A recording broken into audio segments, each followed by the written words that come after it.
gravando. Pronto. Estamos iniciando, então, a nossa quinta aula do nosso curso de Química Ambiental.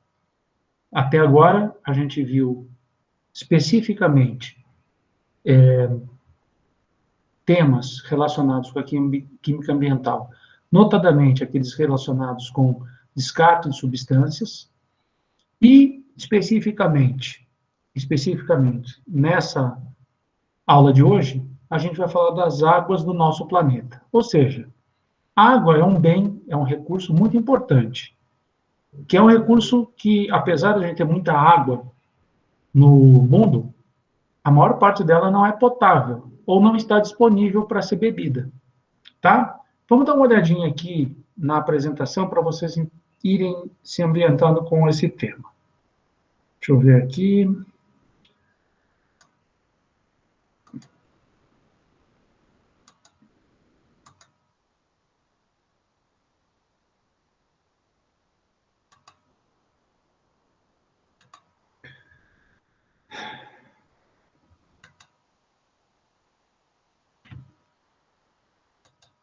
Deixa eu tirar isso aqui para melhorar. Pronto. Então, aí está o primeiro slide com o título da aula de hoje. Como está escrito ali, é a nossa quinta aula do curso, levando em consideração que a primeira aula, que eu chamei de aula 0, foi só a aula da apresentação. E ela não foi gravada, né? Portanto, ela não faz parte daquele acervo que está sendo disponibilizado para vocês. E é muito simples. Como é que faz para acessar? Você escreve aula, aí coloca o número, aula 01, aula 02, aula 03, ou o número que for, curso L8QAM. Ou seja, é o curso da licenciatura L, oitavo semestre, Química Ambiental, QAM. Tá? Você digita isso daí no YouTube, você vai encontrar lá as aulas do curso. Elas estão todas organizadas. Tem a 1, a 2, a 3 e a 4 até agora. Hoje, a quinta aula. Tá bom? Detalhe, para a primeira lista de exercícios que eu vou liberar ainda até o final desse fim de semana, ou seja, provavelmente até amanhã, eu vou colocar perguntas das 4 primeiras aulas. A aula número 5 não entra nessa primeira lista. Tá? Ela é a primeira aula que entra na segunda lista de exercícios. Tá bom? Então, vamos lá, vamos ver o que a gente tem aqui. Resumo. Você vai falar, nossa, mas já começa com o resumo? Sim. Eu preciso que vocês tenham uma noção fácil de tudo aquilo que a gente vai tratar na aula. Então, a primeira coisa é dizer que o maior desafio que a gente tem na atualidade, um dos maiores desafios que a gente tem na atualidade, no que diz respeito à química ambiental, é você conseguir água de boa qualidade para beber. Nós vimos já na aula passada, quando eu falei sobre esgotos, que praticamente metade da população brasileira, da população mundial, não tem acesso à água potável. E no Brasil, essa porcentagem pode chegar, dependendo da região, a 50% também. Agora você vai falar, mas por que será que a gente não tem água potável para a maior parte da população mundial? Primeiro, o crescimento populacional, né? Eu me lembro que quando eu estudava na Unicamp e fazia graduação, o pessoal falava, não, porque os 5 bilhões de habitantes do planeta... Pois é, já se passou um tempo e agora a gente já está com 7,5 bilhões de habitantes. Ou seja, teve um crescimento de 2 bilhões de habitantes em 30 anos. Então, esse aumento populacional, associado à necessidade de produção de alimentos, porque alimento é uma coisa que vai bastante água, e, obviamente, o desenvolvimento industrial, que também requer isso, geram problemas no abastecimento de água, não só no Brasil, como no mundo. Só quero deixar bem claro uma coisa para vocês que eu acho que vale muito a pena dizer nesse momento. A gente vê que a gente está entrando numa crise hídrica, certo? Aí alguém fala assim para mim, professor, nessa crise hídrica, a população tem que fazer a parte dela e tem que economizar água. Sim, tem que economizar água. Ah, lá em casa, quem entra no banho tem que, 1 minuto depois, sair, senão é eletrocutado, porque o meu pai colocou uma fiação lá e eletrocuta quem está tomando banho. Não, não, não. Por que eu acho que, de vez em quando, se exagera um pouco quando se fala de energia elétrica no Brasil? A impressão que dá é assim, que os lares brasileiros consomem 99,9% da energia elétrica do Brasil. Na realidade, os lares brasileiros não consomem mais que 15%. O resto vai para a indústria e para a agricultura. Só que a gente não vê campanha em indústria para economizar água, nem em agricultura. Na realidade, uma boa parte do produtor que não tem sistema de pivô central, esse tipo de coisa, depende da água da chuva. Então, o pequeno produtor brasileiro vai se ferrar se tiver crise hídrica. O grande produtor, ele tem como bombear a água do rio e jogar água na plantação. Então, para ele, não vai faltar água a princípio. O problema é que o rio também está secando. Com isso, a produção brasileira de grãos deve ter uma quebra de safra agora, nesse segundo semestre.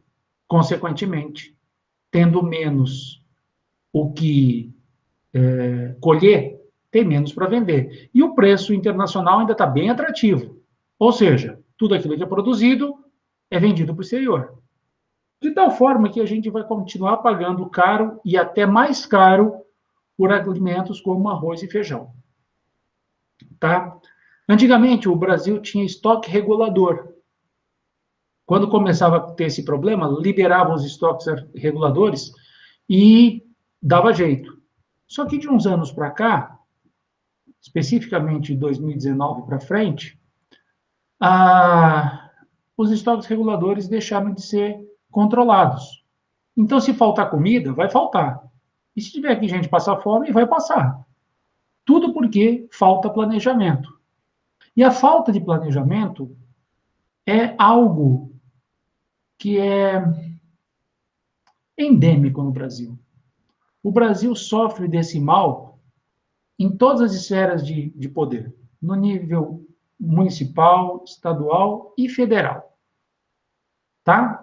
A ideia desse artigo é tentar mostrar para vocês o papel da água para a sobrevivência do homem e da biota terrestre.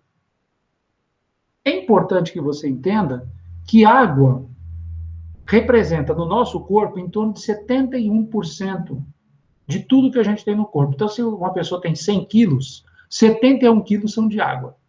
Os outros 29 do resto.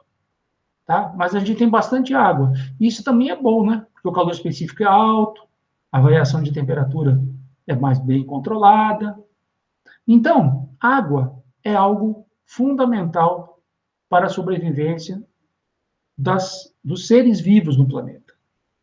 O problema é que não vale a pena pensar em qualquer água. Tem que ser a água potável, aquela que é boa para beber.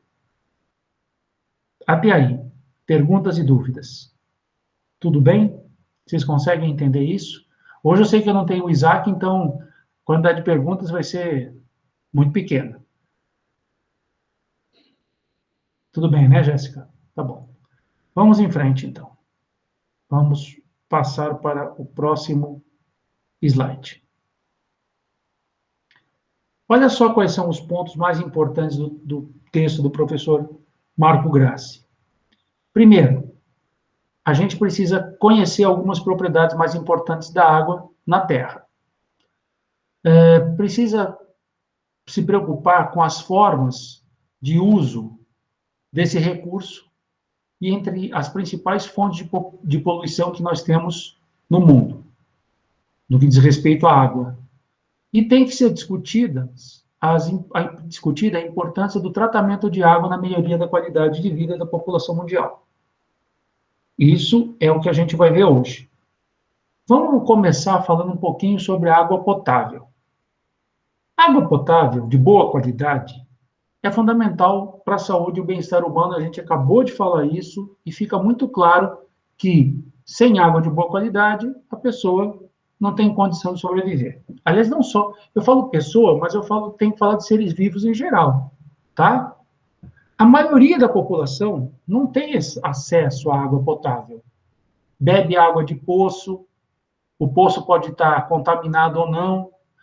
Eu ainda hoje vou falar sobre doenças que são disseminadas por meio aquoso, tá? Então a gente tem que pensar em tudo isso. E existem estudos que apontam para uma escassez cada vez mais acentuada de água. Por quê? Porque a produção de alimentos consome uma grande quantidade de água, o desenvolvimento das indústrias necessita de água, e a gente ainda precisa, apesar disso tudo, ou para além disso tudo, pensar na proteção dos sistemas naturais. Então, essas daí são as ideias que a gente tem nesse começo de aula, falando sobre a água potável. Então, a água potável tem essas características. Vamos ver o que mais que a gente tem aqui.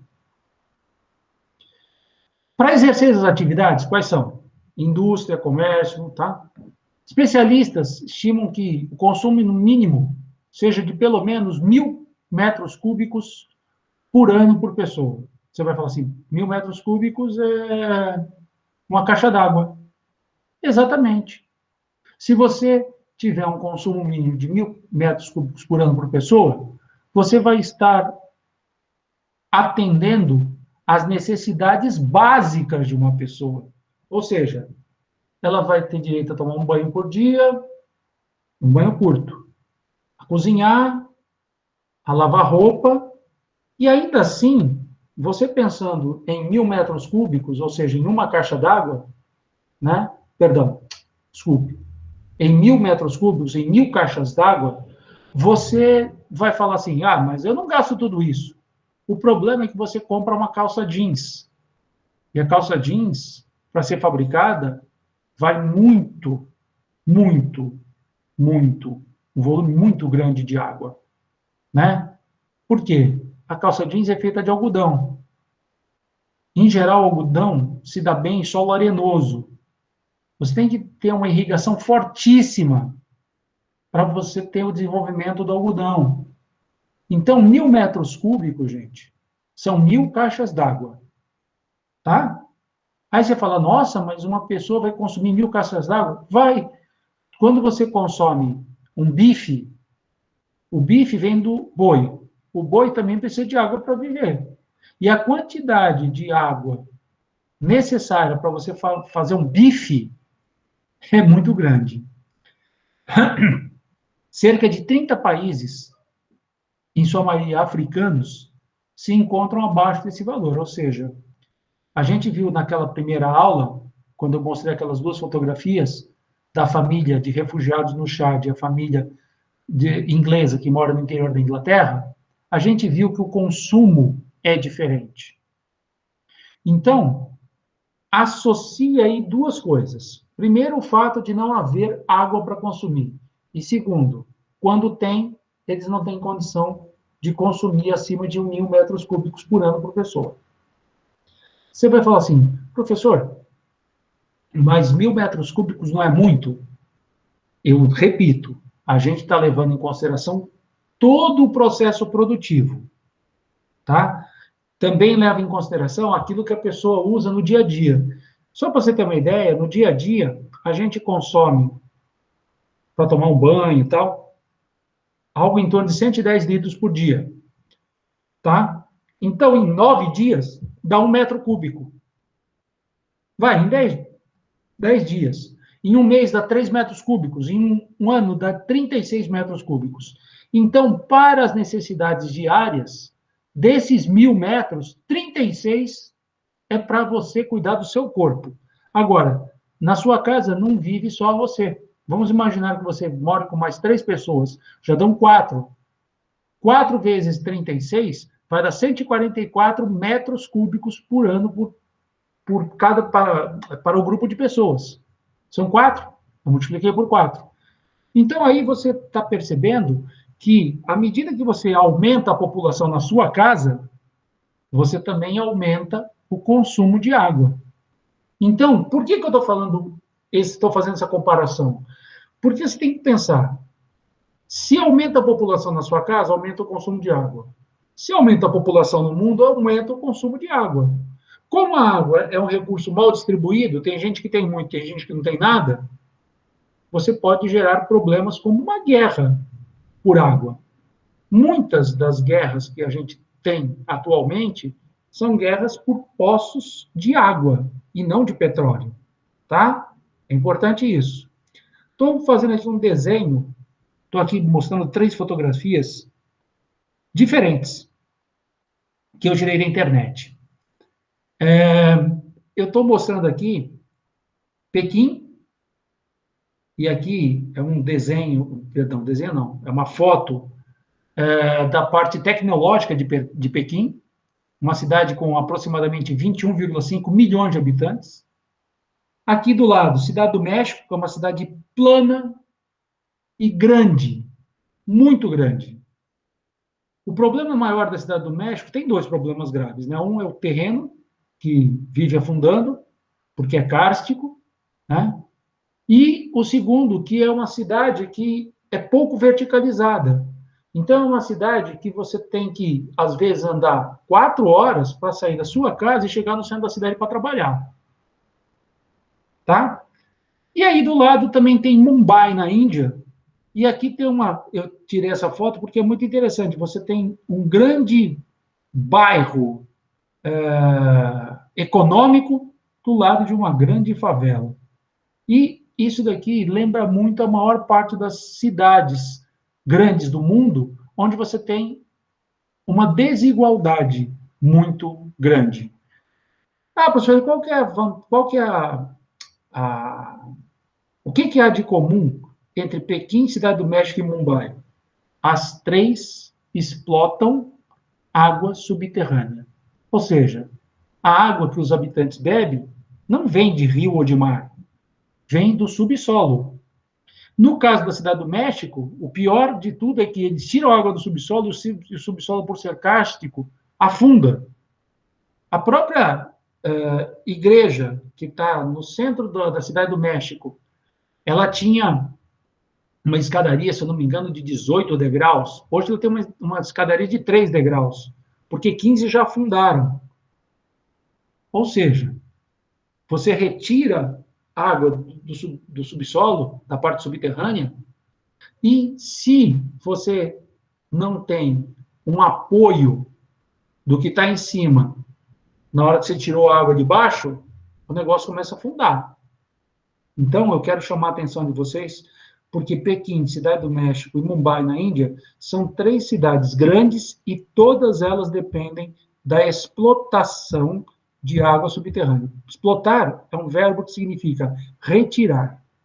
Toma cuidado, que muitas vezes as pessoas falam explorar. Não, explorar é um termo que carrega consigo a ideia de exploração, mas no sentido ruim da coisa, tá? Explorar alguém, sabe? Então, a gente usa o termo mais técnico, que é explotação de água subterrânea. Até aí, alguém tem alguma pergunta ou alguma dúvida para fazer?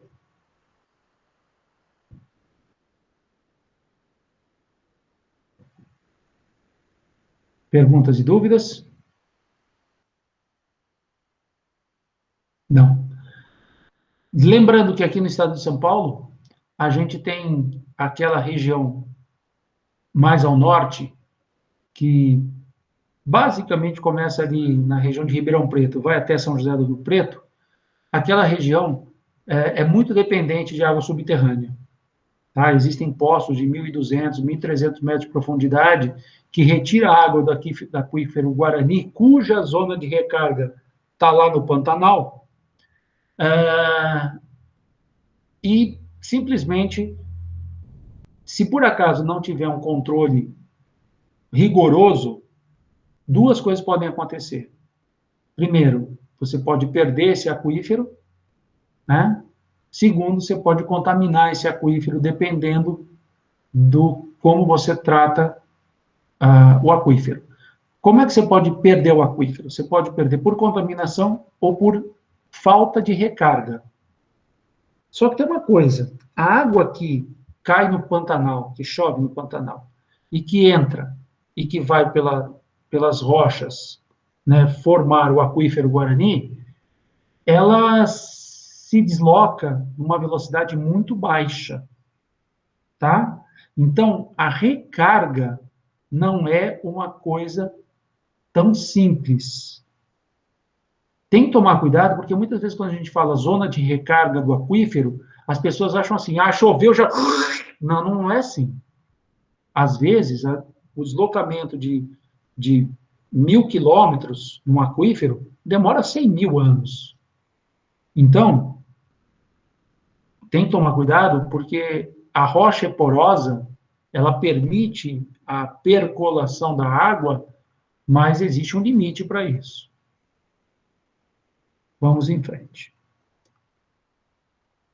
Olha a distribuição de água no planeta. Essa é a distribuição de água no planeta. Você vai falar assim, mas aqui está dizendo que 97,5% da água do planeta é salgada. Sim, elas estão nos oceanos e nos mares. Tá? 97,5% da água. 1,7% estão em calotas polares e geleiras. As calotas polares, obviamente, nos polos da Terra, geleiras nas montanhas mais altas. E só 0,77% é água doce acessível. Ou seja, menos de 1% de toda a água é acessível. Então, se você tiver uma técnica para aproveitar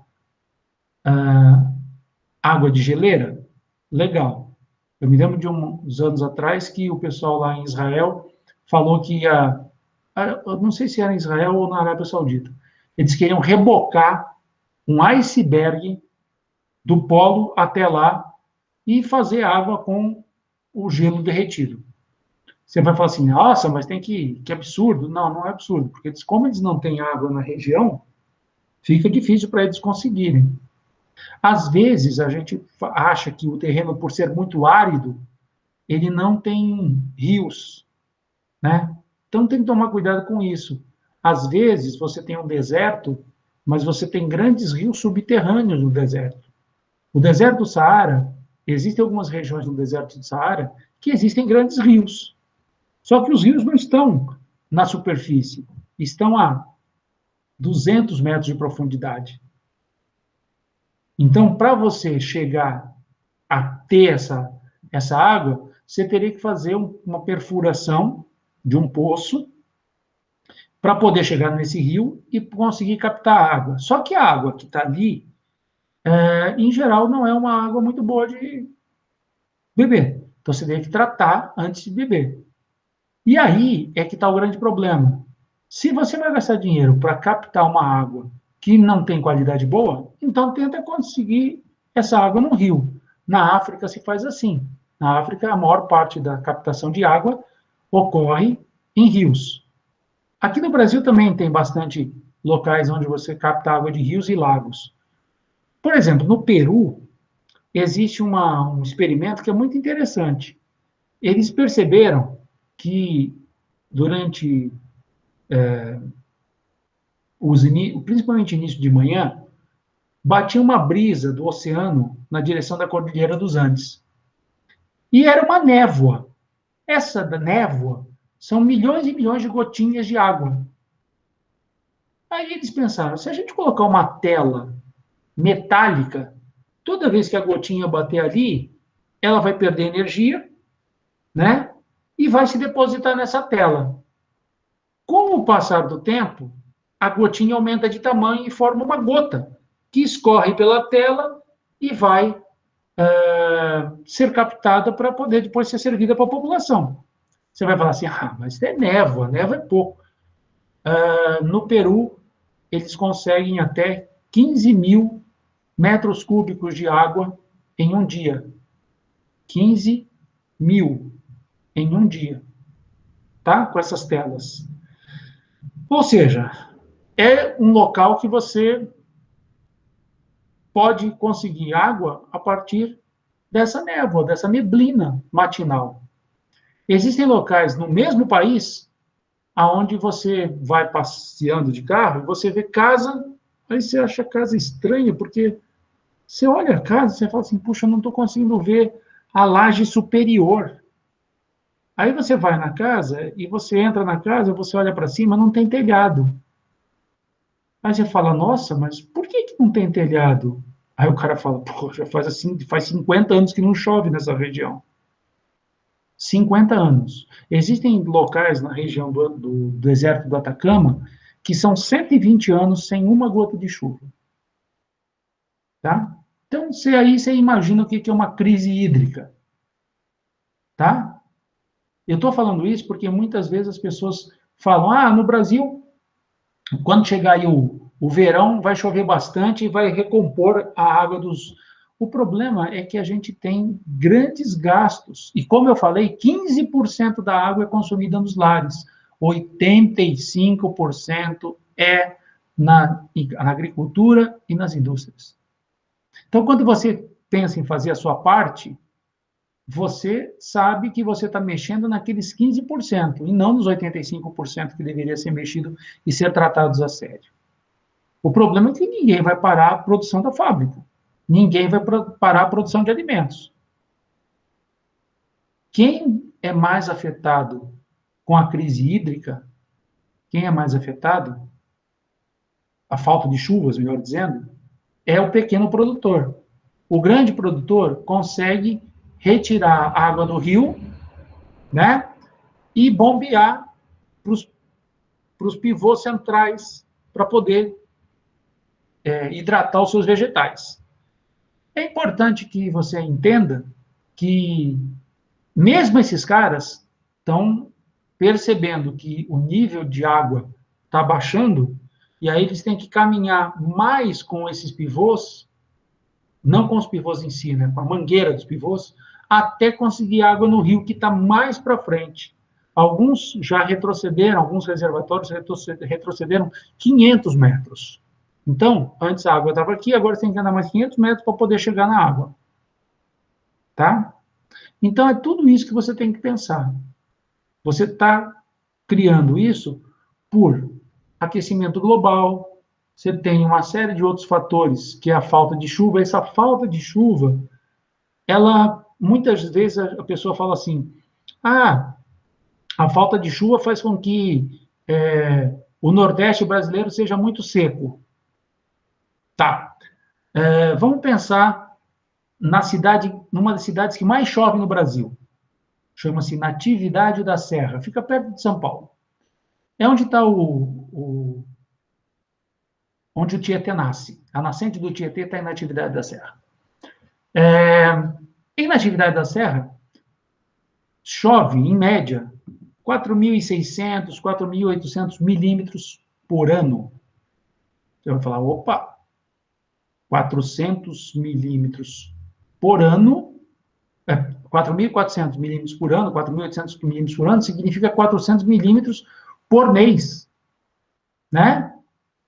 Ou seja, já tem uma chuvinha legal aí. Por quê? Imagina que todos os dias chovesse 10 milímetros de água, né? Pô, seria mó legal. O problema é que muitas vezes a pessoa não tem noção de que no Nordeste, todo mundo fala, no Nordeste deve ser zero. Não. No Nordeste chega a chover 2.800 mililitros. 2.800 milímetros por ano. 2.800 milímetros de chuva. Você vai falar, mas 2.800 é mais da metade. Pois então. Só que no Nordeste tem locais onde cai 2.800 milímetros em 2 dias. Então, durante 2 dias chove, mas chove de... Nossa Senhora, é uma inundação. Depois fica 363 sem chover. Esse é o tipo de coisa que não dá para você falar assim, não, eu vou colocar água na cisterna. Com essa quantidade de chuva, é capaz da cisterna encher e arrebentar. tá?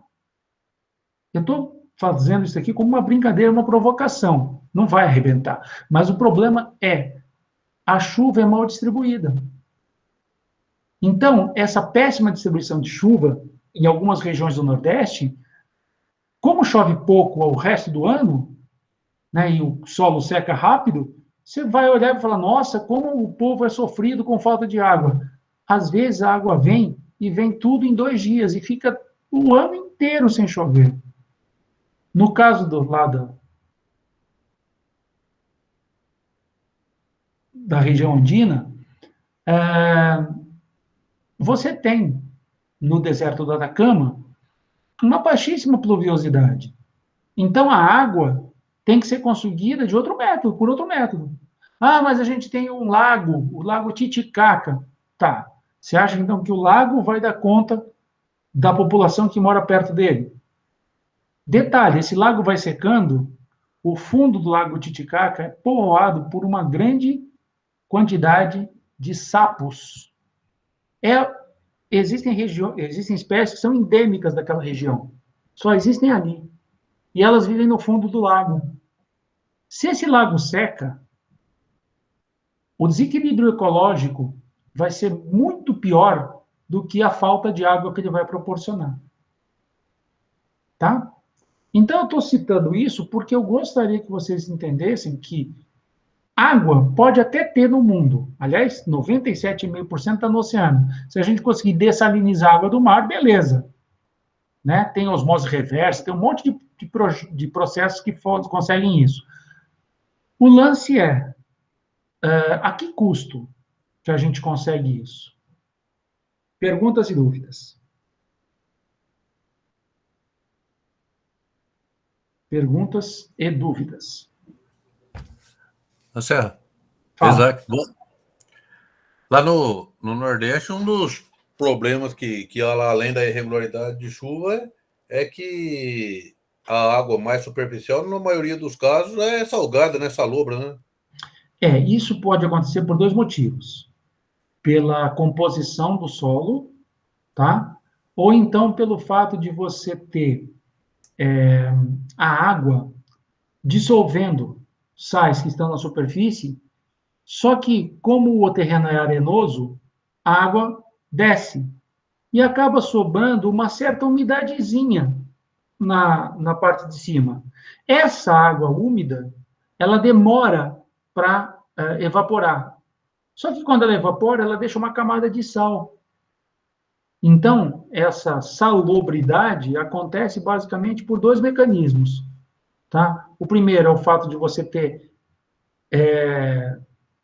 compostos salinos que vão para uma região mais de cota menor, ou seja, uma região mais baixa, e a segunda, o fato de você ter a água percolando e descendo e sobrando só uma solução salina na superfície, e isso daí também inviabiliza algumas plantações. Por exemplo, coco se dá super bem em água em terreno salino. Por isso que você tem muito coqueiro perto do mar. Então, coco dá bem, mas só que você não pode ficar bebendo água de coco o resto da vida, né? Ou comendo a carne do coco o resto da vida. Então, da mesma forma que você tem coqueirais imensos que podem se dar bem nesses terrenos, você tem que ter uma diversidade, porque o coco também, quando é plantado em grandes extensões, basta que um coqueiro tenha uma doença, que essa doença consegue se espalhar rapidamente para os demais coqueiros. Ou seja, você perde facilmente a tua plantação. Tá bom? Então, a gente tem uma série de fatores que a gente tem que pensar. Vamos um pouquinho mais para frente, eu já volto a abrir para perguntas. Olha aqui o ciclo da água, o ciclo hidrológico. Muita gente fala, mas isso daqui é fácil. Não. Primeiro, aqui está a água subterrânea. A impressão que dá é que a água sustenta o continente. Não é isso, né, gente? Onde está escrito água subterrânea, aqui nós temos rochas. É que essa rocha pode ser porosa, e aí a água subterrânea, que chega aqui embaixo por infiltração, vai estar presente nessa camada rochosa.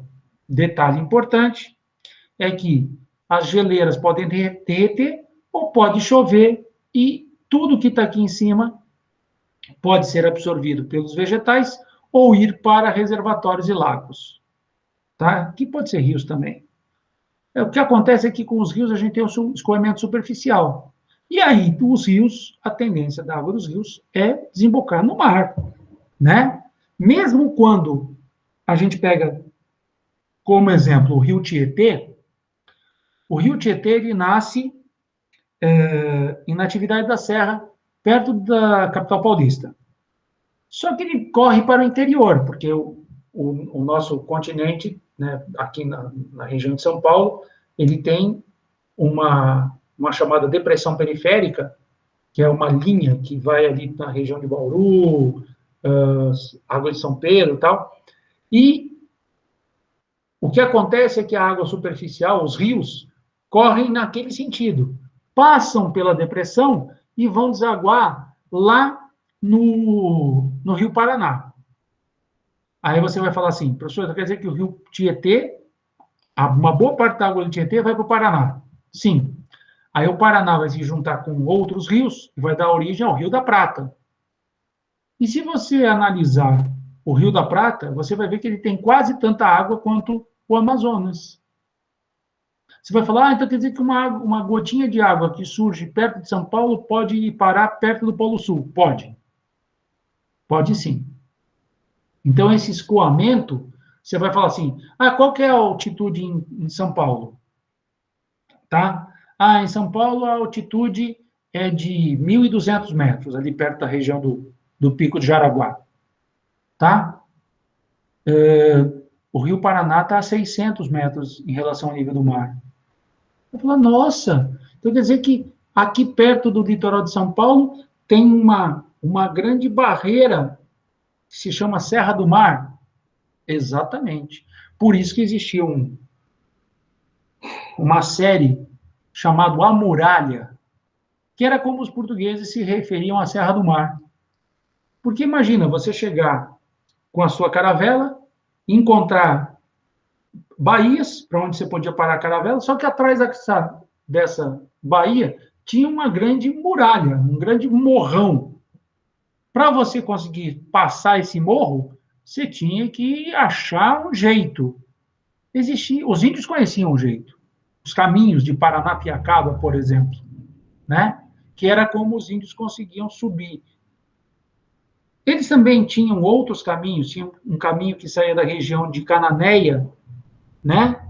E que os índios percorriam, saía aqui da região de Cananéia e chegava em Assunção, no Paraguai. Era o caminho do Peabiru. Você vai falar, nossa, Assunção? Sim, os índios saíam do litoral do Brasil e chegavam onde hoje é Assunção, no Paraguai, caminhando por um caminho que tinha, no máximo, 1,5 metros de largura. E faziam isso em 30 dias. Hoje em dia, a pessoa não consegue fazer de casa até a padaria em 30 minutos. O cara, imagina, tinha que, de alguma forma, ter algum tipo de comércio, de troca, e essas trocas eram feitas entre nativos do sul do Brasil e nativos onde hoje é Assunção, no Paraguai. Olha que coisa louca. Existia comércio na região norte, existia comércio no nordeste, e tudo isso por caminhos estreitos que os indígenas conheciam muito bem.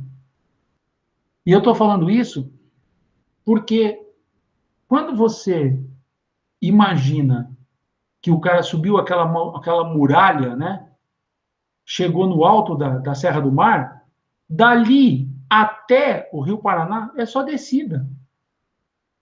É muito importante que vocês entendam isso. O Rio Tietê, ele escavou o seu caminho na direção do Rio Paraná. Então, qual era a melhor forma de você chegar ao Rio Paraná? Seguindo o Tietê. E seguindo o Paraná, você chegava aonde? na região das Missões, né? Por quê? O Rio Paraná, junto com, vai se unir ao Paraguai e ao Rio Uruguai, né? Então, uma das formas de você percorrer a América do Sul era essa. E o que é mais maluco, né? O que é mais maluco? Se você pegar o local onde nasce o Tietê, aliás, se você quiser pegar, inclusive, o local onde nasce o Paraná, tá? Ele nasce, basicamente, né? Ele vai se formar por uma união de rios. A origem do primeiro rio é na Serra da Canastra, em Minas Gerais. É uma vertente só. De um lado, a água escorre e vai formar o Paraná. Do outro, ela escorre e forma o São Francisco.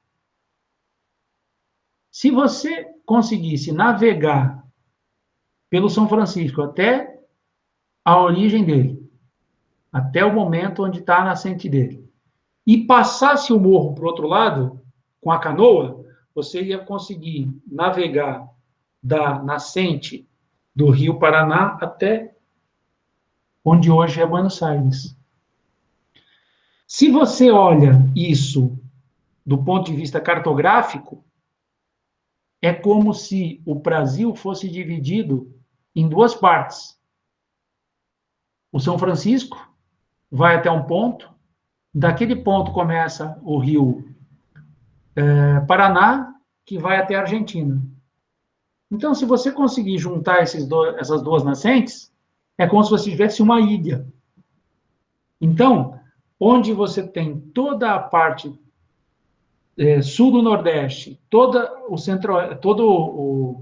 o Sudeste brasileiro, todo o Sul brasileiro e o Uruguai, tudo isso parece dentro de uma determinada ilha, tá? Que é separado do resto do continente por esses dois rios. Mas isso daqui é só para a gente ter uma noção de que os rios, eles conseguem, dependendo do seu trajeto, percorrer quilômetros, quilômetros e quilômetros e vai encorpando à medida que os tributários chegam nele. Em Buenos Aires, você tem água para toda a população argentina em um único dia. Você pode matar de sede a população da Argentina por 100 anos, de tanta água que passa no Rio da Prata. O problema é que lá o tratamento de água é mal feito. Aliás, a estação de tratamento de água é extremamente tradicional e funciona há quase 120 anos do mesmo jeito. Tá? Eles, se eu não me engano, há 15, 20 anos atrás, eles inauguraram uma nova planta para isso. E é engraçado porque até então ninguém tinha notado que algumas das doenças que afligiam o povo, principalmente a população mais pobre de Buenos Aires, era doença proveniente de água contaminada. O legal do ciclo da água é que a água, à medida que passa pelo ciclo, ela vai sendo purificada. Mas isso não garante que ela vai ser utilizável. Ela não vai ser potável. Por exemplo, se chover no oceano, não vai fazer com que o oceano fique com água doce. Tá? Então é importante você ter noção de que o ciclo serve para purificar. Mas dependendo de onde essa água caia, esse processo retrocede, né? É importante saber isso. Eu gostaria de falar agora sobre o fato de muita gente atribuir o aumento da expectativa de vida da população mundial à medicina moderna. Ah, não, as pessoas sobrevivem mais porque agora tem remédios contra as doenças. Na realidade, não é isso, não. Se você levar em consideração a relação entre doenças e consumo de água contaminada, você vai perceber que a água contaminada mata muito mais gente do que as doenças. É muito grande o número de pessoas que morrem no mundo de disenteria provocada por água contaminada. Na metade do século XIX, o John Snow, que é considerado o pai da microbiologia, perdão, da epidemiologia, ele fez uma descoberta muito interessante. As pessoas em Londres estavam morrendo de cólera. E aí ele falou: puxa vida, mas esse povo está morrendo e eu não sei como é que eu vou fazer para dar um jeito nisso. Ele chamava as pessoas doentes para o hospital e aplicava remédio, mas algumas morriam, outras não. Aí ele falou: puxa vida, como é que será que essas pessoas estão ficando doentes? Aí ele falou: provavelmente o cólera está sendo passado pela água. E aí ele foi perguntar: na sua família morreu alguém? Ah, morreu meu tio. Onde que seu tio morava? Ah, morava na rua Johnston. Aí ele marcava num papelzinho, Rua Johnston. E procurava no mapa e fazia um X. E aí, para cada pessoa que ele encontrava que tinha um parente que tinha morrido de cólera, ele foi marcando. E ele começou a perceber que existia uma região no centro de Londres onde morria muita gente. Muita gente. Aí ele foi até essa região, perguntou dos hábitos alimentares, não sei o que lá, tal. E aí ele percebeu que as pessoas lavavam roupa, faziam comida com a água proveniente dos poços de Londres. Aí ele falou: bom, vamos sair perguntando naqueles locais onde morreu qual poço é o de preferência. E aí ele foi marcando geograficamente até chegar no distrito do Sorro, de um poço de água que estava numa rua chamada Broad Street, que era o poço onde mais facilmente as pessoas conseguiam água. Sabe, é aquele poço bem localizado, que as pessoas enchiam o balde e levavam para casa. E aí ele começou a perceber que as pessoas que morriam, tinha gente até que morria, que era longe, morria em outro setor da cidade, mas que a família, meu pai era carroceiro, o pai passava por aquele poço, pegava a água e levava para a família longe. Falou: olha só, então quer dizer que a maior parte das pessoas que está morrendo porque vai buscar água nesse poço. Aí o que ele fez? Chegou para a Rainha Vitória, ele tinha sido médico da Rainha Vitória, falou assim: rainha, a senhora pode fazer um favor para mim, de fechar aquele poço?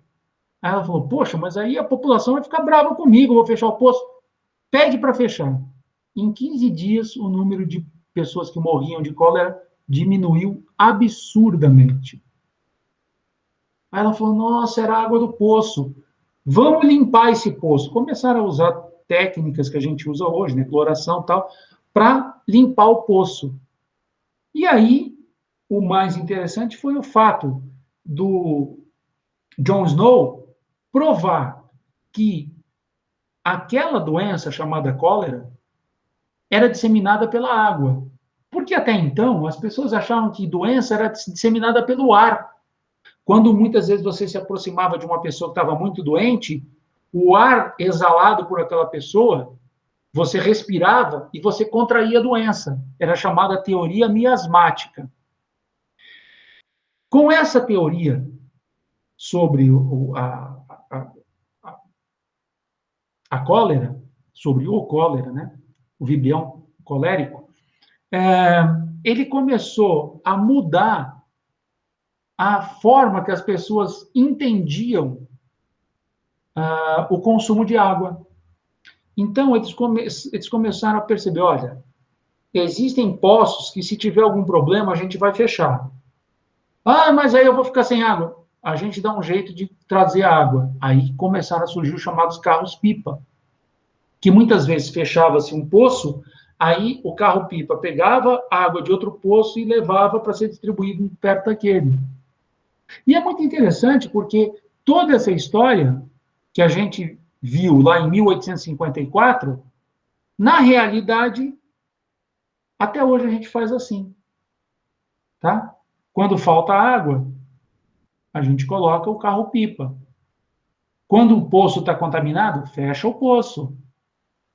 Para evitar a contaminação de poço, você tem que fazer a fossa séptica do teu terreno separada do local onde vai estar o poço de água. É legal você fazer a fossa séptica num ponto bem mais baixo do que onde está a captação de água. Porque senão, se você fizer o contrário,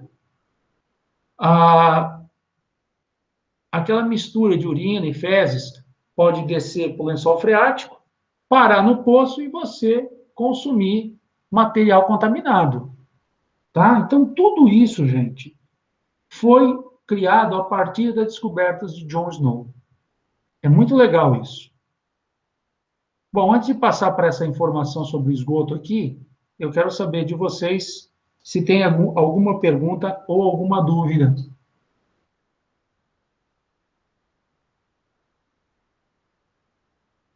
Tudo certo, gente?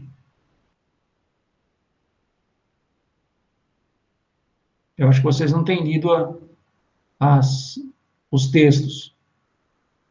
Gente, vocês têm que ler os textos para poder formar um pouco mais de opinião, para poder participar um pouco mais da aula. Bom, e mais informações sobre o esgoto agora. Isso daqui complementa a aula passada e fala um pouquinho da aula de hoje. Os esgotos domésticos e industrial também introduzem nos sistemas aquáticos diversos tipos de matéria orgânica. Então, por exemplo, se uma empresa é fabricante de remédios, as substâncias orgânicas que estão em excesso também são descartadas. E aí o que acontece é que, está escrito aí, essas substâncias são orgânicas, são matéria orgânica.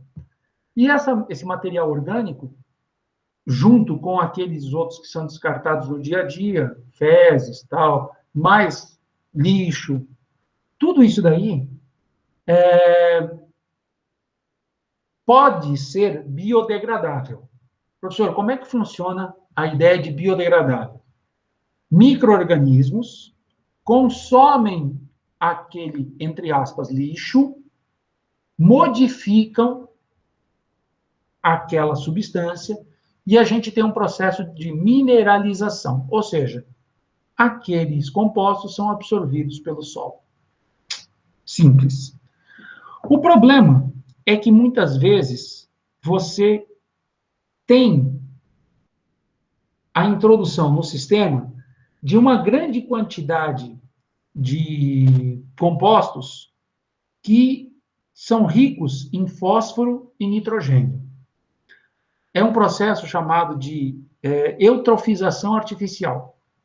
Aí você fala assim, professor, onde é que ocorrem esses processos? Basicamente em lagoas, porque a água é parada, acontece, né, a concentração aumenta, a evaporação do lago aumenta a concentração dessas substâncias.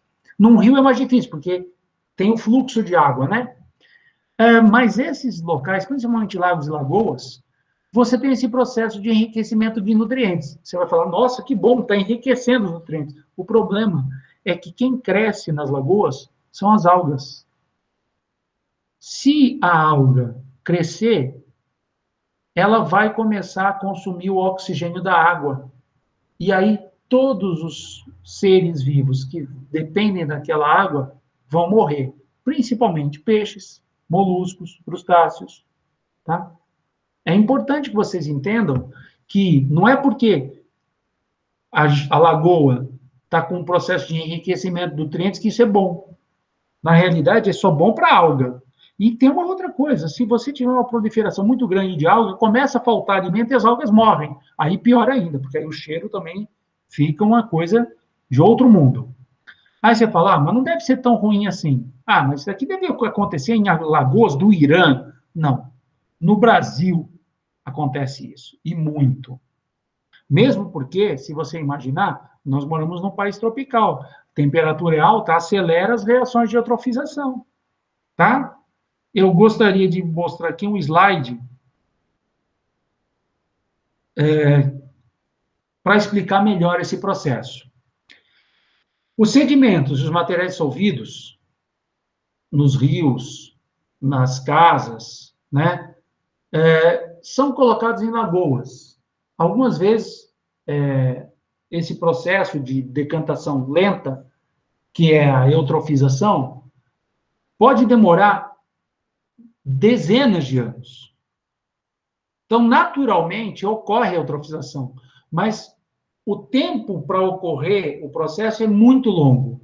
O problema é que a descarga de esgoto não tratado de resíduos agrícolas e industriais acelera o processo de eutrofização. Por quê? Porque os resíduos agrícolas e industriais e o esgoto não tratado são fontes de nitrogênio e fósforo. Com isso, cresce o número de algas. O aumento populacional excessivo das algas e a degradação destas no corpo aquático necessita de muito oxigênio, ou seja, para você ter a biodegradação daquilo, você precisa de oxigênio. E existem animais aquáticos, como peixes, que dependem desse oxigênio. Com isso, falta oxigênio na água e existe uma proliferação de organismos anaeróbios, que são fungos, bactérias, tá? Que não precisam de oxigênio para viver, porque eles conseguem energia a partir da fermentação. Aí você fala, nossa, mas esse negócio deve ficar um nojo. Será que fica um nojo? Vamos ver aqui. Qual é o grande problema, então, no final? A geração de uma biomassa maior do que aquela que o sistema pode naturalmente degradar. E aqui existem 3 lagoas. A da Pampulha, em Belo Horizonte, a do Taquaral, em Campinas, e o Lago Paranoá, em Brasília. De comum, tanto essa primeira fotografia quanto essa terceira, a do meio aqui é um pouco mais difícil de ver, mas você está vendo também que a água do lago é verde, né? Esse é o processo de eutrofização. Aqui, você tem uma grande proliferação de algas e de micro-organismos anaeróbios. Então, o que vai acontecer? O que era para ser biodegradável, muitas vezes não vai se degradar porque falta o bio. Os animais que dependem de oxigênio dissolvido na água vão morrer. Então, você vê, às vezes, uma lagoa extremamente grande, um lago, tal. Alguém fala assim, o fulano vai pescar lá. Não vai pescar nada, né? Não existe organismo vivo que subsista em locais tão poluídos. Então, aqui, na Lagoa do Taquaral, até dá para ver aqui a caravela, né? Aqui no fundo. Você tem o processo de eutrofização, eles tentam limpar essa lagoa com uma regularidade de pelo menos uma vez a cada 2 anos. A Lagoa da Pampulha está abandonada à sorte, e a do Lago Paranoá, eles só pensam em limpar o lado onde estão as grandes residências, tá? As embaixadas, esse tipo de coisa, aí ali eles limpam. Mas do outro lado, onde vivem pescadores e tal, está tudo sujo do jeito que vocês estão vendo aí. Tá? Esse Lago Paranoá aí, eu acho que é uma das poucas reservas de água que tem lá em Brasília, né? Sim, sim. O Paranoá é um local de captação de água. O Paraná é um local de captação de água. Só que existem outras opções. Tá? A Brasília tem outras opções. O Paranoá é o principal, até hoje é a principal fonte. Quando ele foi montado, vamos dizer assim, a ideia do Juscelino era, puxa, essa região aqui é muito árida. Se eu tiver um grande reservatório de água, eu vou poder amenizar o clima e vou poder abastecer as casas. Essa daí era a ideia inicial do Lago Paranoá, não era andar de jet ski, né? Só que o lago, ele foi perdendo profundidade nesses últimos anos. E, como consequência, outras estratégias foram pensadas, porque a população de Brasília aqueceu muito. Quando o Juscelino inaugurou Brasília, Brasília tinha em torno de 45 mil, 50 mil pessoas. Hoje tem para mais de 2 milhões de habitantes. Detalhe, a ideia do Niemeyer era colocar todo mundo para viver junto. Fazer os edifícios sem garagem, para que as pessoas pudessem andar e se comunicar umas com as outras. Era uma ideia extremamente marxista. Tá? O que acabou acontecendo? Brasília criou os apartamentos funcionais e começou a segregar. Onde tinha apartamento funcional bom, comércio bom. Onde tinha a zona dos bancos, comércio regular. Onde tinha a parte comercial, mais ou menos. Onde estavam as pessoas que precisavam de subsídio para viver? Elas não tinham. Aí o que acontece? Nos governos posteriores ao do Juscelino, o grande lance era, putz, o cara não tem onde morar aqui em Brasília, não tem problema, manda ele para Ceilândia, manda para Taguatinga, chamadas cidades satélites, que era já onde moravam aqueles que tinham construído Brasília. Porque na cabeça do Niemeyer era para todo mundo morar junto, de tal forma que você diminuísse a diferença de classes. E aí, o Paranoá era um excelente reservatório para aquele povo de 50, 70 mil habitantes. Quando chega em 2,5 milhões, eles começam a expandir a cidade e cada cidade resolve o seu problema. Gama vai fazer de um jeito, Taguatinga vai fazer de um jeito, Ceilândia vai fazer de outro jeito. Tá bom? É basicamente isso. Ou seja, Tudo bem? pelo retrospecto aí, essas ideias coletivas aí geralmente traz mais problema que solução, né? Porque parece que todo lugar acaba dando no mesmo final, né? Mas o problema não é esse. O problema é que as soluções, pensando na coletividade, dependem de uma coisa fundamental: oportunidades iguais para todo mundo. E é aí que acaba pegando. Porque qual era a lógica do sistema que surgiu em 64? Né? Vamos fazer o bolo crescer, ou seja, vamos transformar o Brasil num país rico, e aí a gente consegue tomar conta das pessoas, ou seja, a gente reparte depois que o bolo crescer, só que o bolo nunca crescia. E tinha até doação de ouro, né? E aí ficou pior ainda, porque em 73 veio a crise do petróleo. Aí ferrou. Aí ferrou. Aí o que acontece?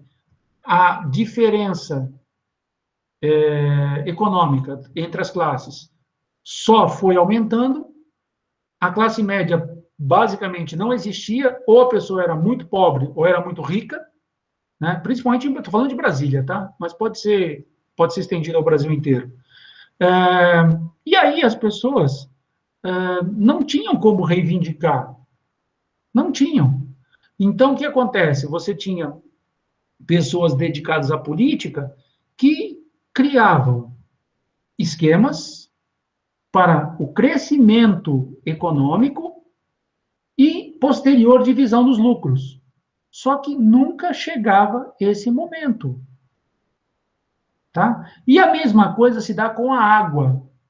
Vamos fazer um reservatório como o Lago Paranoá, porque aí, mesmo que Brasília cresça, não vai ter problema com água. O problema é que ninguém ia sair de Ceilândia para pegar água no Paranoá. E também vai ser difícil levar água do Paranoá para Ceilândia, tá? Que é longe.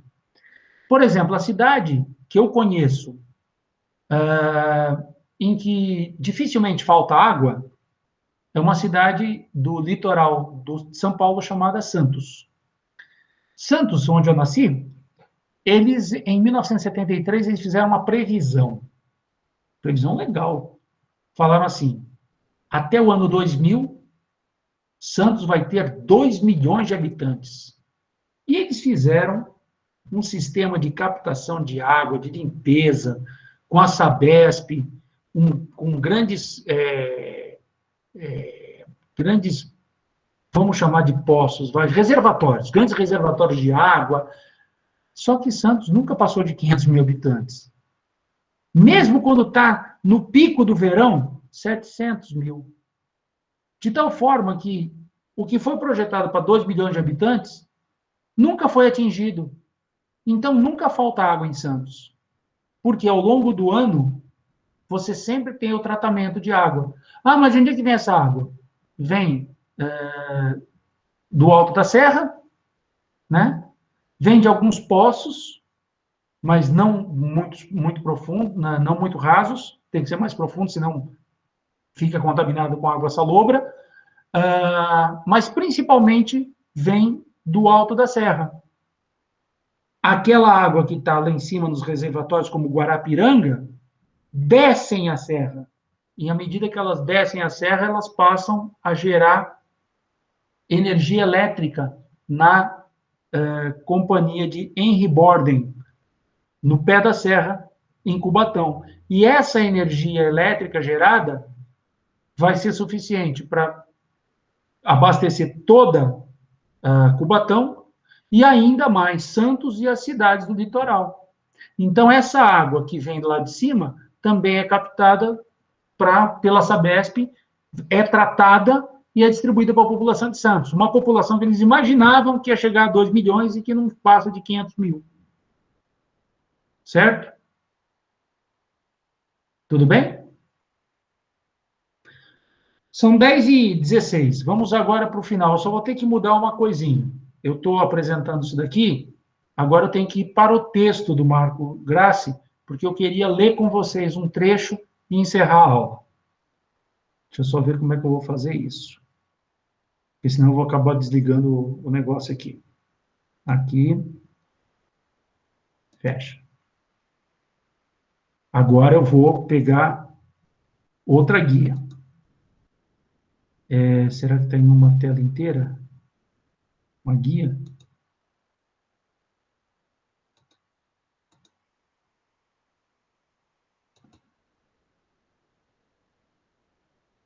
Esse é o texto original que eu passei para vocês, que já está lá no Moodle. Tá? Eu queria ler com vocês a parte final. Aqui, ó. Deixa eu chegar para cá. Aqui ele fala de tratamento de água, fala da doença de Minamata, que eu já citei para vocês.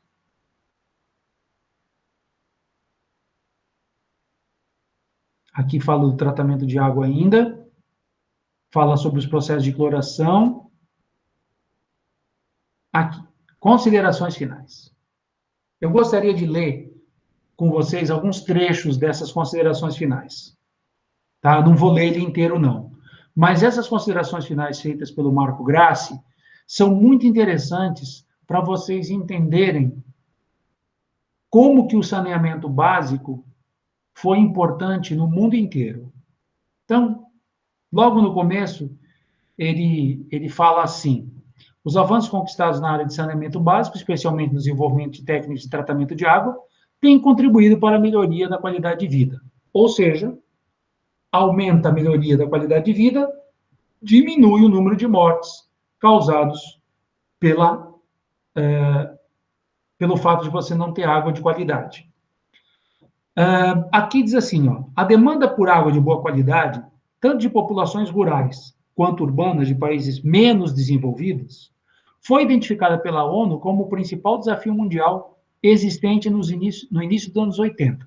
Olha só, a gente já está em 2021, faz 40 anos que a ONU falou, gente, tem que tomar cuidado com os países em desenvolvimento, porque é nesses países que acontecem as maiores disputas por água, tá? Tem um livro, acho que é Abdul Lemani, foi um cara que escreveu um livro sobre países que entram em briga porque o rio que passava num determinado ponto foi desviado para outro. Aí você fala, mas como é que os caras desviam o rio? Eles constroem uma barragem e fazem a água que ia para leste e para oeste. Tá? Então, A ONU já alertava lá em 1980, gente, se a gente não tomar cuidado com isso, primeiro, dar água de boa qualidade e garantir que a água chegue, o negócio vai ficar feio. Aí ele coloca aqui, passadas 2 décadas, porque isso é de 2001, faz 20 anos esse artigo. Passadas 2 décadas, verifica-se que a situação pouco se modificou. Ou seja, e se você pegar hoje, 40 anos depois, continua na mesma, tá? Ou seja, não teve uma mudança significativa. Aqui diz assim, ó, do ponto de vista quantitativo, a agricultura, que consome cerca de 70% da água de boa qualidade existente do planeta, ou seja, quando você reduz o seu banho, você não vai mexer nesses 70%, nem nos 15% da indústria, você vai mexer nos seus 15%? Não, você vai mexer nos 15% da população que usa a água em tarefas diárias, cotidianas. Voltando, do ponto de vista quantitativo, a agricultura, que consome 70% da água, constitui o setor com as maiores potencialidades em termos de economia. Você já viu algum comercial de televisão pedindo para economizar água? Pois é, não tem. Mas o mais engraçado é que, da mesma forma que eles gastam mais, eles desperdiçam mais também. Por isso que, nesses últimos 20 anos, desenvolveram-se técnicas de irrigação que tenta evitar o desperdício de água, tá? Então, aquela história do pivô central, tá? Muitas vezes o pivô, ele joga água a grande distância. Às vezes, o pivô trabalha com gotejamento. Existe, inclusive, principalmente nas plantações de café, gotejamento do pé em locais onde você tem baixa umidade. Então, para evitar que a planta morra, você trabalha com o mínimo de água para cada planta. Tudo isso começou a aparecer de uns 30 anos para cá. Porque antes era assim: vai jogando água. O vegetal vai crescendo. Tem água em abundância, vamos jogando água. O que a gente pode dizer, e aqui o Marco Grassi fala nesse último parágrafo, ele diz assim, ó, agora eu vou ler por completo. Fica, portanto, evidente que, tanto no plano local quanto global, todas as questões terão de ser resolvidas se o que se almeja é o uso sustentável da água. Então, ele está falando de uso sustentável da água, ou seja, trabalhar a água como se fosse um recurso renovável, mas você precisa dar tempo para essa renovação. Você tem que ter um jeito de acelerar a renovação, porque a população do planeta está aumentando. Aí diz assim: isso representa um grande desafio e medidas de natureza política. Está vendo? Tudo passa pela política. A química ambiental alerta os alunos para o fato de que, politicamente, a gente tem que trabalhar esse tipo de assunto.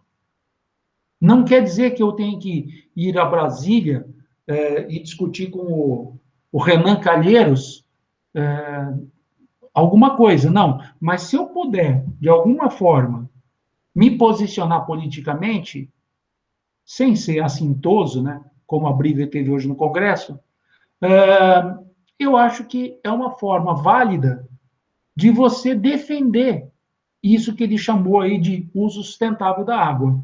Então, continuando a leitura.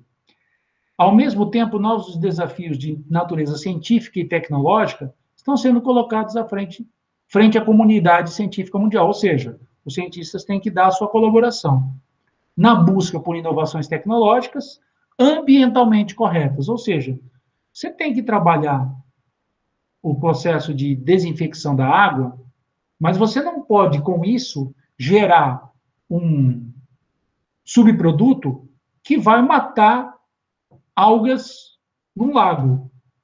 E é isso que muitas vezes acontece. O que vai acontecer? O cara vai colocar uma substância que vai fazer com que as pessoas não tenham mais doença de, sei lá, o Parkinson. Então, nossa, agora na água que vai ser servida na cidade de São João da Boa Vista, vai ter um remédio de Parkinson. Quem é que garante que esse remédio, que vai fazer com que as pessoas não tenham mais Parkinson, não mate todos os peixes que estão nos rios da região? Porque muitas vezes acontece isso. Você tem uma intenção ótima de resolver um problema da comunidade de São João. Ao mesmo tempo, você provoca um desequilíbrio ambiental terrível, porque você não se tocou qual era a consequência. E aí o Marco Grassi termina dizendo, nesse sentido, a compreensão de processos fundamentais, assim como sua interdependência, continuarão sendo essenciais. Ou seja, não adianta você ficar só de olho no processo. Se você não entender o que está ao redor, você vai acabar extinguindo populações de micro-organismos, de algas, de moluscos, de peixes, só porque você resolveu, você falou assim, não, eu vou resolver esse problema, só que você criou outros. Todos esses objetivos só serão efetivamente alcançados, contudo, se o poder público abandonar medidas meramente paliativas e investir profundamente na solução, da busca e da adoção de novas soluções. Isso é uma coisa que eu escrevi na minha tese. O que acontece no Brasil é que tratamento de água é corretivo. Ele nunca é preventivo ou preditivo. Ou seja, você faz uma coisa, dá um problema, você vai lá para corrigir. Por que não evitar o contrário? Vamos não fazer aquilo para não dar problema. A educação e a aula de química ambiental, que eu estou basicamente encerrando daqui a pouquinho, mostra que se você tiver atitudes preventivas ou preditivas, é muito melhor do que você tomar uma atitude intempestiva, ou seja, vamos fazer isso, e no final das contas ter que corrigir a bobagem que você fez. O texto dele fala, no final, o uso sustentável da água é vital para a nossa sobrevivência no futuro. Então, o segredo está no uso sustentável da água. Para que o uso seja sustentável, você não pode ter uma sobreexplotação, ou seja, retirar mais água do que o sistema te fornece.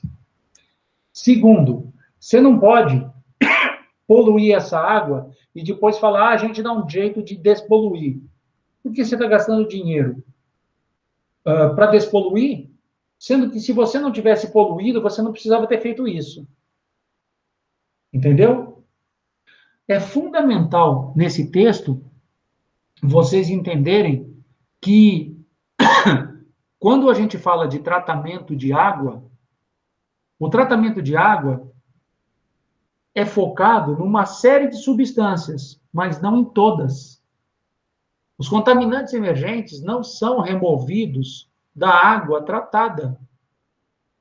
Então, por exemplo, se você tem diclofenaco dissolvido em água, tá?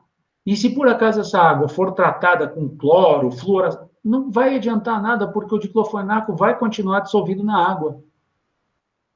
Então, você precisa de tratamentos mais eficientes, e quando você trabalha com tratamentos mais eficientes, você gasta mais dinheiro. Consequentemente, quem vai acabar pagando essa diferença é o consumidor.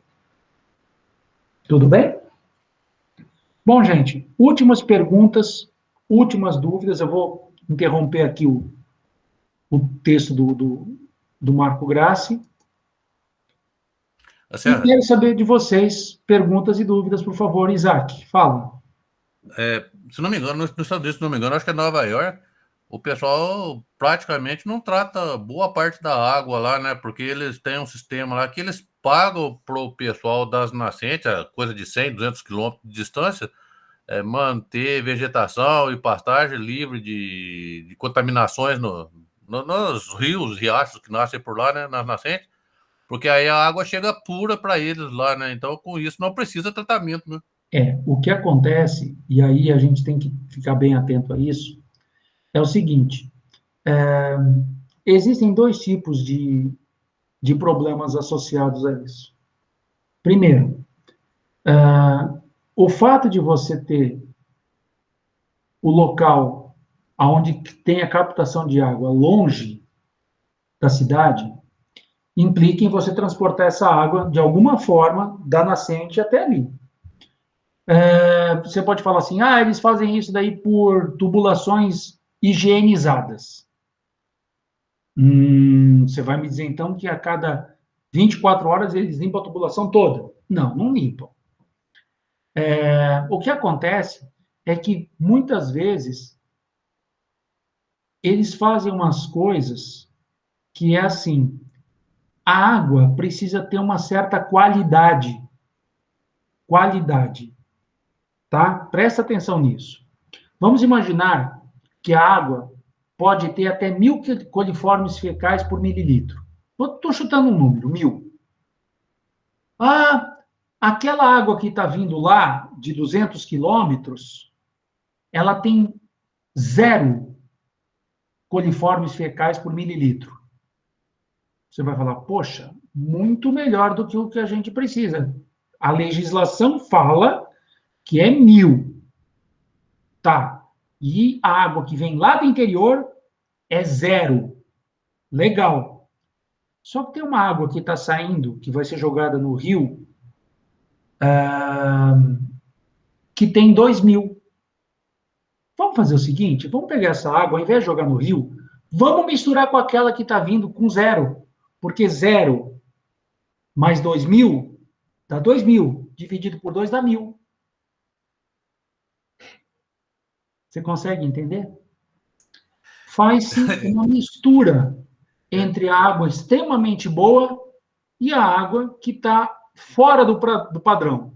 Na hora que você junta meio a meio, 5 milhões de litros de uma com 5 milhões de outra, aquela final está com 1.000 coliformes fecais por mililitro, por exemplo, que está dentro do padrão aceitável para a cidade de Nova York. Ou seja, você pega uma água extremamente boa, mistura com uma outra que não é tão boa, mas coloca a água no padrão. Isso é uma das coisas que se faz, tá? E isso daí não é só em Nova York, não. Existe uma série de locais no mundo que faz isso. E tem alguns locais em que a pessoa fala assim, não, tem problema não. Aquele rio ali é sagrado. Eu vou tomar um banho lá e vou sair bom. Aí o cara sai com uma leptospirose e morre. Por quê? Porque na cabeça dele, aquele rio é sagrado, né? O Deus vai ajudá-lo. Quando ele toma banho naquele rio, ele se purifica. Só que o problema é que aquele rio está poluído. Na cabeça dele não está, porque desde que ele era criança, ele ia naquele rio, mergulhava e saía de lá outra pessoa. Então, a gente precisa realmente pensar como que a gente faz as coisas. A gente pode beber água? Pode pegar um copo, colocar água e beber? Pode. No Brasil, a água que sai da torneira tem flúor. Na década de 80, começou a ser colocado flúor na água. O número de cáries em crianças brasileiras foi diminuindo ao longo das décadas de 90 e 2000.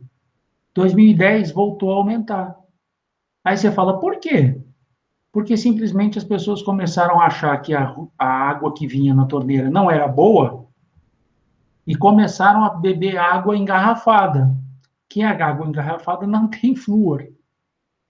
E aí voltou a ter cárie na população brasileira. Principalmente as pessoas de classe média e alta que compram água engarrafada e não tomam a água da torneira. Porque a água da torneira é muito ruim. Gente, nos bairros mais chiques de São Paulo, a água da torneira não é ruim, não.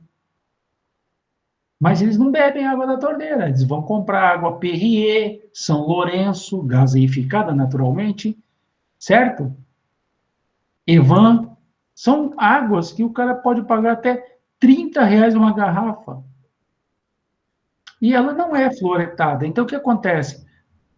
O menino de classe alta, média alta está tendo mais cárie hoje do que os meninos de classe mais baixa, porque os meninos de classe mais baixa estão tomando água fluoretada. O problema é que muitas vezes essa água ela pode estar contaminada, como foi o caso lá do Rio de Janeiro ano passado, né? Que foi noticiado no Brasil inteiro, água com cheiro. Por quê? Porque você tem ali um processo de eutrofização da lagoa e aquela água maltratada era misturada com água estava boa e ia para a casa das pessoas, tá? Fala, Isaac. Aqui o pessoal de São João é meio esperto, né? Ao invés de pegar água da Sabesp para tomar ou comprar água engarrafada bem cara, igual a de São Paulo, eles buscam na prata, que é de graça lá nas vilas. Aí o que O problema é que acontece? não é tratado. Não, você vai até a prata, aí você chega e fala assim, bom, eu tenho 4 fontes para escolher. Eu tenho a da praça, eu tenho a da subida da serra. Quando alguém percebe que existe alguma contaminação, ao invés de fechar a fonte e falar, olha, pega das outras, não. Simplesmente é assim. Ah, deixa. Porque, com o passar do tempo, vai diluir essa substância e vai voltar a ser potável. Então, muitas vezes a pessoa pode pegar uma doença, mesmo pegando uma água que é boa, porque, na realidade, a análise de algumas fontes, que deveria ser feita toda semana, é feita uma vez a cada 6 meses. Então, às vezes, eles demoram 6 meses para perceber que aquela fonte não devia estar aberta. Claro que não é cólera, não vai passar cólera para as pessoas. Mas o que acontece é que, como você falou, a pessoa vai até Águas da Prata, e eu já fui em Águas da Prata, eu já peguei água de lá, só que eu pego um galão, né? Eu pego um galão. Tem gente que vai lá, pega 318 galões, os caras vêm de carro, mas um daqueles carros super grandes, com o banco de trás com uma madeira para separar os galões. Meu, você fica olhando aquele povo pegando água, aí muitas vezes você fala assim, mas por que o cara está pegando tanta água? Ah, porque a água daqui é boa. Será que realmente é boa? Você tem ali Qual a uma água, garantia? você tem uma água ali que está saindo de uma bica. De onde ela está vindo? Você sabe de onde ela está vindo? Ah, ela está vindo da, da encosta ali. Tá, aquela encosta não sofreu nada. É uma encosta preservada do ponto de vista ambiental? Ah, não, ali pegou fogo, aí não sei o que, ela construíram uma casa lá em cima. Gente, esse tipo de coisa, essa devastação ambiental, pode alterar a composição da água. Então, você muitas vezes está achando que está tomando uma água muito boa e não está. Mas Tá tem bom? mais um problema aí para quem tem algum problema renal, né? Eu, por exemplo, não busco água na prata há muito tempo e raramente busquei, né? Porque aquelas águas minerais ali, dependendo da fonte, ela é muito rica em alguns sais. Ou seja, isso aí acumula no rio para quem tem alguma deficiência renal, é um veneno, né? Mas aí o que acontece é o seguinte: quando você for tomar águas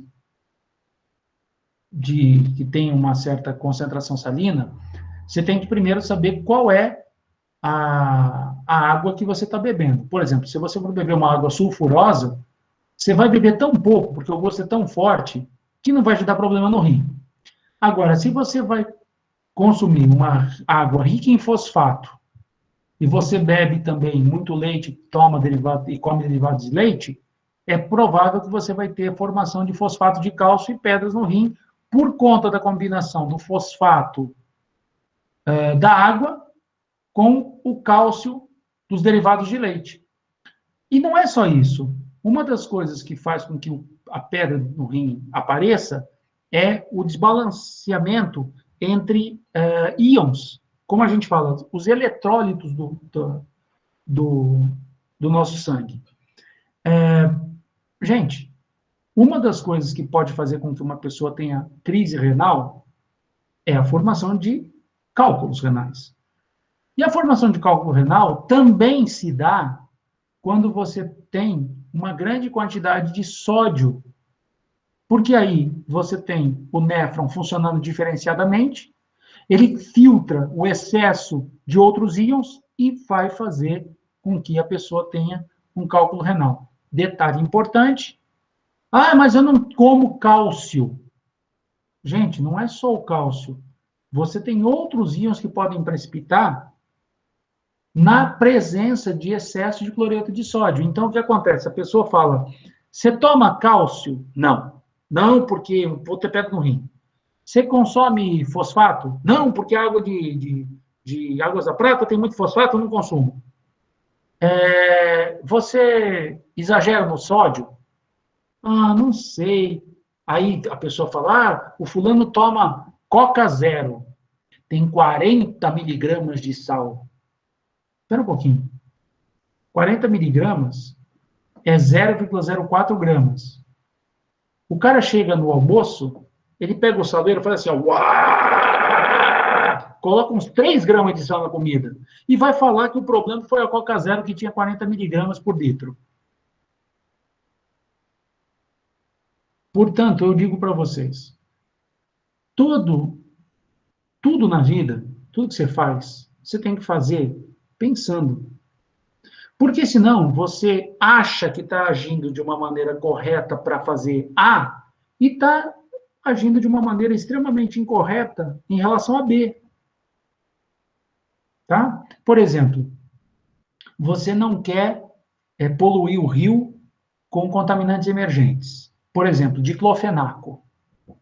Você tem uma inflamação muscular, você toma diclofenaco.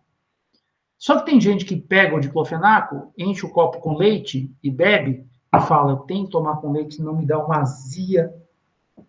Só que a região onde o diclofenaco é absorvido é a mesma que a caseína do leite.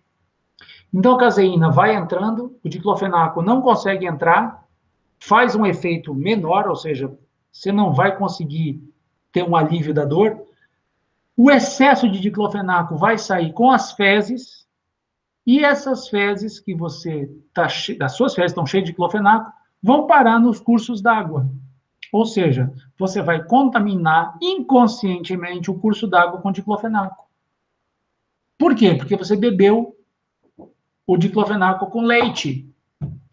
Remédio você toma com água, não toma com leite. Tá? Remédio é com água. Porque aí, se você toma com água, não vai ter a caseína, o fármaco vai ser melhor absorvido, vai fazer o efeito e o produto de degradação dele não é contaminante. Pode até ser, mas na maioria das vezes não é. Tá? É importante que você entenda que tudo que você vai fazer, você tem que pensar. Na primeira aula eu falei do consumo de carvão em churrasco. Já dei outros exemplos, e agora estou dando um exemplo que diz respeito a consumo de remédios. Eu vou fazer uma palestra daqui a algum mês, 2 meses, para a universidade, para o Instituto Federal lá do Rio Grande do Sul, onde a nossa conversa atualmente é sobre isso. O grande problema das pessoas não é tomar remédio. Você toma remédio quando você precisa. Claro, você pode ser hipocondríaco, não sei o que lá, mas você toma quando você precisa. O problema é quando você compra, você vai ver a propaganda do Sidney Oliveira. Nossa, Botini, quanto custa esse remédio? Custa R$1.